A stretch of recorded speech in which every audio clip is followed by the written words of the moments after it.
চিনে রাখুন। আর সে সম্পর্কে তারা বোধগম্য রাখে না, মনে মনে চিন্তা করে মীমাংসাকারী, কশ্চিনকালেও তারা মীমাংসা চায় না। দেশের ভিতরে অরাজকতা সৃষ্টি থাকুক, সকল দিক থেকে সিন্ডিকেট তৈরি হোক, এদেশের আমার এই বাংলার জমিনে এই ধরনের মানুষ জুড়ে বলুন তো এখনো আছে কিনা? এসব নিধনের সম্ভব হবে, এসব নিরসনের সম্ভব হবে যদি আল্লাহর জমিনে আল্লাহর আইন পালন হয়।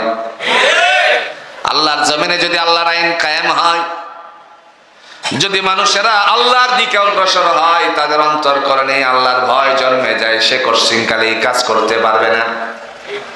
আর যারা করবে তাদের শাস্তিটা যদি কোরআনের আলোকে দেওয়া হয়, তাহলে একজনও আর মাথা উঁচু করে এই কাজ করার সাহসিকতা দেখাবে না। ঠিক না বলেন? উদাহরণস্বরূপ যারা দুর্নীতি করে, এদের নাম হলো দুর্নীতি, দুর্নীতিবাজ। আচ্ছা, কোন সে দুর্নীতি করে মূল কাজটা করে কি? আত্মসাৎ। মূল কাজটা করে কি? এটার নাম হয়েছে শালীন ভাষায় আত্মসাৎ। 200 কোটি টাকা এখান থেকে 50 কোটি আত্মসাৎ করলো, এটা শালীন ভাষাটার নাম হলো কি? আত্মসাৎ। আর গ্রামীণ ভাষা কি বলে এটা? আরো জোরে বলেন। চুরি। চুরি। গ্রামীণ ভাষা কি? চুরি। আত্মসাৎকারী কিংবা চোর, ওই চুরি করার কারণে, আত্মসাৎ করার কারণে যদি তার বিচারটা আল্লাহর কোরআন দিয়ে হতো, জনগণের টাকা মেরে খেয়েছো, তোমার বিচারটা আল্লাহর কোরআন দিয়ে হবে। কোথায় হবে? বাইতুল মুকাররমের সামনে হবে, ওই চত্বরের মধ্যে। কে বিচারের জন্য আদেশ করবেন? এই বিচারের জন্য আদেশ করার লোক যে হবে, সেই মানুষ হবে কাজী। আর সেই কাজীর দায়িত্ব যদি হয় বাইতুল মুকাররমের খতিব আব্দুল মালেক সাহেব, তিনি অর্ডার করবেন, আর সেই আত্মসাৎ চুরির বিচার হবে হাত কেটে দিয়ে। কি দিয়ে? জোরে কোন? যদি একজন চোরের হাত কাটা হতো বাইতুল মুকাররমের সামনে, আত্মসাৎকারী, দুর্নীতিকারী, তাহলে আমার মনে হয় গোটা বাংলাদেশের বড় বড় থেকে ছোট ছোট চোরেরাও আল্লাহর ওলিতে পরিণত হয়ে যেত। কারণ কোরআন বলছে আস-সারিকু ওয়াস-সারিকাতু ফাকতু আইদিয়াহুমা, চোর এবং চুরিকারিনীর উভয়ের হাত কেটে দাও। এক চোরের হাত কাটলে পরে সব চোর সোজা। আমার ভাইরা, কোরআনুল হাকিম আমাদেরকে এই শিক্ষাটাই দিয়েছেন। ব্যভিচারী, জিনা ব্যভিচারে লিপ্ত ওই মানুষের বিচার যদি আল্লাহর কোরআন দিয়ে করা হতো, তাহলে নেতাদের বিছানার মধ্যে কোনো নেত্রীরা যেত না। ভুল বলে ফেলছি না? এসব বন্ধ হয়ে যেত আল্লাহর জমিনে আল্লাহর দিন কায়েম হলে। চুরি করার সাহসিকতা দেখতো না, ব্যভিচারের সাহসিকতা দেখাতো না। কারণ কে চায় তার জীবন চলে যাক? সে বরঞ্চ কষ্ট করে জীবন যাপন করত, কিন্তু এই কাজ আর করতো না। এখন যদি ছোট বয়সে কেউ বিবাহ করে আর কেউ কাউরে বিবাহ দেয়, তখন আইন হলো বাল্য বিবাহের অভিযুক্ত হয়ে তারপরে কারাগারে যাওয়া। কথা কন না কেন? বয়স কত? 18 হয় নাই। কত হয় নাই? 18 হয় নাই। 18 বয়স হয় নাই, 18 বছর। কিন্তু 18 বছরের আগে দেখা গেল, আমরা সমাজ আজ প্রকাশ করেছে, গোটা বিশ্ববাসী দেখতে আছে, 18 বছরের আগেই দেখা গেল 16, 15, 14 বছরের সময় মেয়েরা আজকালে অশৃঙ্খল বিশৃঙ্খল হয়ে যাচ্ছে। স্যারের বাড়িতে গিয়ে খিলি মারছে, স্যারের 2 বাচ্চা আছে। আমার কাছে প্রমাণ আছে, এমনি বলিনি। আমি স্যাররে পছন্দ করি, স্যাররেই আমার লাগবে।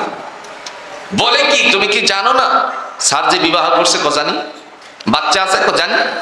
তারপরেও তুমি কেন এই কথা বলছো? স্যার তোমাকে প্রস্তাব করেছে না, তাইলে তুমি কেন অগ্রসর হলে? আমার ভাল লাগে। তাহলে ওই মেয়ের বিয়ে দিলে পরে 16 বছর বয়স 15 বছর বয়স, বিয়ে দিলে হবেটা কি? আইনি কাঠগড়ায় যেতে হবে। এসব হলো নোংরামি। এখন আমরা যদি শুরু থেকে শেষ পর্যন্ত যারা নীতি আদর্শের বক্তব্য দিয়ে মাথা উঁচু করে ঘুরে বেড়ায়, এদের ইতিহাস যদি তালাশ করি তাহলে দেখা যাবে এদের বিবাহ হয়েছিল, করেছিল একেবারে অল্প বয়সে। কথা বুঝেন নাই? কথা বুঝেন নাই? বুঝেন নাই?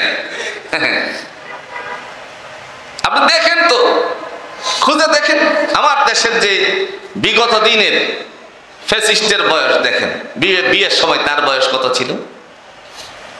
তাইলে ওই সময় আইন কই ছিল? তার কি বাচ্চা হয় না?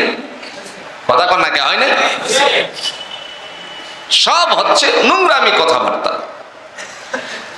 1450 বছর আগে আল্লাহর নবী যা বলেছেন সেটাই হলো সত্য। নবীজি বলেন, উপযুক্ত বয়সে যখন তোমার কন্যা সন্তান আর ছেলে সন্তান যাবে, তারে তুমি বিবাহ করাও, তাহলে গুনাহের কাছ থেকে বেঁচে যাবে। তার মানে বালেগ হওয়ার সাথে সাথে তাদের জন্য বন্দোবস্তের ব্যবস্থাপনা করতে হবে। আপনি যদি পড়াশোনা করেন অবশ্যই পড়াশোনা করবেন, কিন্তু আল্লাহর নবীর কথার মধ্যে জোরে বলেন তো শান্তি আছে কিনা? রাসূলের কথাই বাস্তবায়িত হবে, এটাই হলো দুনিয়ার জমিনের রসুম। ইতিহাস দেখেন, আপনারা সকলেই জানেন মক্কা থেকে মদিনায় রাসূল হিজরত করেছিলেন, জানেন না? হিজরতের সময়ে সাথী যিনি ছিলেন তিনি হলেন হযরত আবু বকর সিদ্দিক রাদিয়াল্লাহু তাআলা আনহু। একদিন তিনি বললেন, আবু বকর, মক্কা ছেড়ে আমার সাথে আপনাকে মদিনায় হিজরত করতে হবে। হযরত আবু বকর রাদিয়াল্লাহু তাআলা আনহু সেদিন থেকে আর বিছনার সাথে পিঠ লাগায়া ঘুমায় না রাতের বেলায়। যেদিন সময় এসে গেল, নবী মুহাম্মদুর রাসূলুল্লাহ সাল্লাল্লাহু আলাইহি ওয়াসাল্লাম তিনি যখন ডাক দিয়ে বলছেন, আবু বকর যখন বলছেন, হযরত আবু বকরকে ডাক দিয়ে বললেন, ইয়া আবু বকর। সাথে সাথে তিনি দরজা খুলে বললেন, লাব্বাইকা ইয়া রাসূলুল্লাহ, নবী গো, আমি আপনার ডাকে সাড়া দিলাম। তিনি বললেন, রাতের বেলায় কি আপনি ঘুমান নাই নাকি? হযরত আবু বকর সিদ্দিক রাদিয়াল্লাহু তাআলা আনহু বললেন, ইয়া রাসূলুল্লাহ, যেদিন আপনি বলেছিলেন আমাকে নিয়ে মক্কা ছেড়ে মদিনায় হিজরত করবেন, সেদিন থেকে অদ্যাবধি পর্যন্ত রাতের বেলায় আমি বিছনার সাথে পিঠটারে লাগাইয়া দেখি না, দরজার সাথে লাগিয়ে থাকি, যাতে করে আপনি আমারে ডাক দেওয়ার মাত্রই আমি খুলে দিতে পারি। চলুন, হযরত আবু বকর সিদ্দিক রাদিয়াল্লাহু তাআলা আনহু রাস্তা ধরার পরে, রাস্তাটা ধরার পূর্ব মুহূর্তে দেখা গেল ওই মানুষেরা টের পেয়ে গেল, খবর পেয়ে গেল। খবর পাওয়া মাত্রই তারা চতুর্দিকে বেষ্টনী দিয়ে দিল। হযরত আলী রাদিয়াল্লাহু তাআলা আনহুকে ডাক দিয়া বললেন, আলী, আমার বিছানার মধ্যে তুমি শুয়ে পড়ো। হযরত আলী কাররামুল্লাহি ওয়াজহা তিনি চিন্তা করলেন, নবীকে এসে না পেয়ে তারপরে আমার উপরে তারা ছুরি চালাইয়া দিবে, জবাই করে ফেলবে, তরবারি মারবে। মুহূর্তের মধ্যে আল্লাহর নবী ডাক দিয়ে বললেন, আলী, আপনার সাথে আমার মদিনায় সাক্ষাৎ হয়ে যাবে। তিনি আর কথা বাড়ালেন না, সাথে সাথে শুইয়া পড়লেন। কথা বুঝতেছেন? শুধু কথাগুলো বলার একটা কারণ, আল্লাহর নবীর কথাই দুনিয়ায় বাস্তবায়িত হবে। হযরত আলী রাদিয়াল্লাহু তাআলা আনহু যখন শুয়ে পড়লেন, মুহূর্তের মধ্যে আল্লাহ পাক রব্বুল আলামিনের বান্দা তিনি এক মুষ্টি মাটি হাতে নিলেন, মাটি হাতে নিয়ে একটু ফু দিলেন, ওমা রমাইতা ইয রমাইতা ওয়ালাকিন্নাল্লাহা রমা। মারছেন। তিনি যখন ঢিল মারলেন, কাজ হলো আল্লাহর পক্ষ থেকে ঘোষণা, নবী আমার, আপনি শুধু বালিগুলো নিক্ষেপ করেন, বাকি কণা কণাগুলো তাদের চোখে আমার পক্ষ থেকে ফেলানোর দায়িত্ব আমি আল্লাহ নিজে জিম্মাদারি নিলাম। রাসূল ছেড়ে দিয়েছেন, তাদের চোখের মধ্যে বালি ঢুকে গেল, আর ওরা কসলাতে শুরু করলো। হযরত আবু বকরকে নিয়ে রওনা করলেন।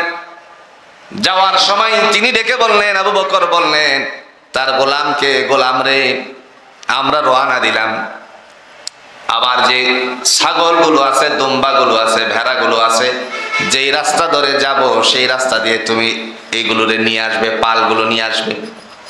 এর উদ্দেশ্য ছিল পদচিহ্ন থেকে তারা আইডেন্টিফাই করতে পারত, বুঝতে পারত এই দিক দিয়ে কে গিয়েছে।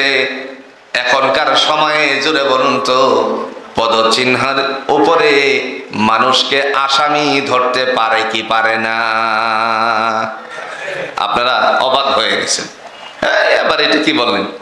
পায়ের চিহ্ন দেখে আবার আসামি ধরে কেমনে? দেখেন, আপনারা শুনেছেন বর্তমান সময়ে বিশ্বের বহু জায়গার মধ্যে গোয়েন্দা বিভাগের সাথে একদল কুকুরও লালন পালন করে। কথা কন না কেন? দেখেন নাই?